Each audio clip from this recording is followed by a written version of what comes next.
So we can see that there are many different confusions that can happen when the ego confuses itself with the light, and especially when the ego begins to have more light, or when we meet people who have a lot of light.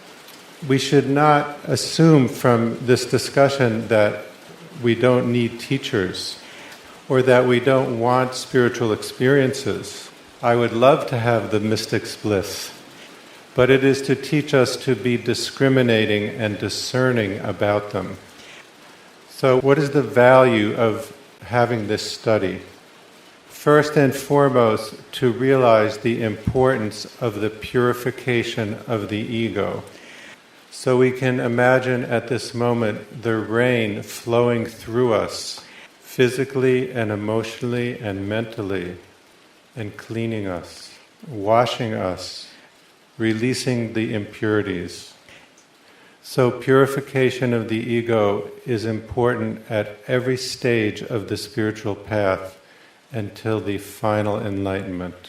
Another value of the study is that it gives us a map and a system for understanding the spiritual life. The 16 Notebooks of Paul Brunton is one example of a spiritual map or system. So for example, let's say we meet a very inspired person, and we have studied the difference between the personality, the ego, the soul, the monad, and the regent.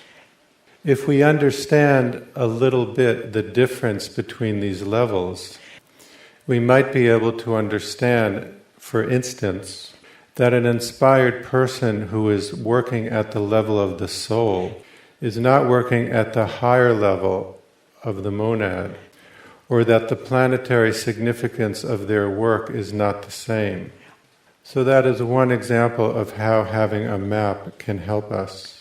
This study also reminds us of the importance of ethical development and self-discipline.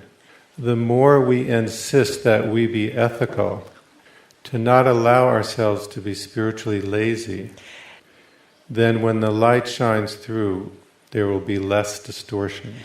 Another important idea is the emphasis of balance. So if one part of the personality is more developed than the other, then it is important to develop the other undeveloped aspect.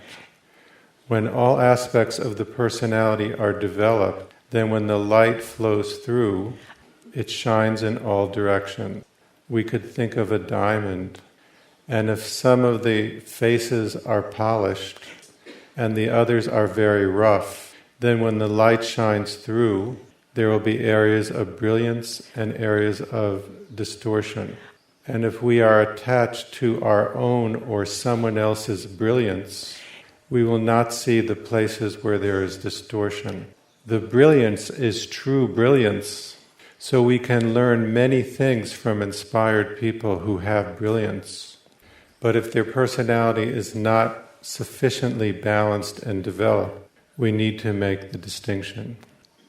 A very good example is in the life of artists, because there are many artists who have been a channel for great inspired art, which can elevate us and inspire us.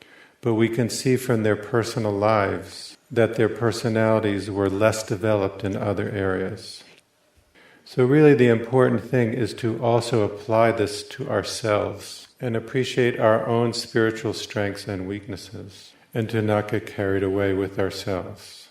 Paul Brunton also talks about how people get carried away with a group or a teaching or a system, and they go out and try and convince the rest of the world that they have the truth. In this category, he says, the is not an ism.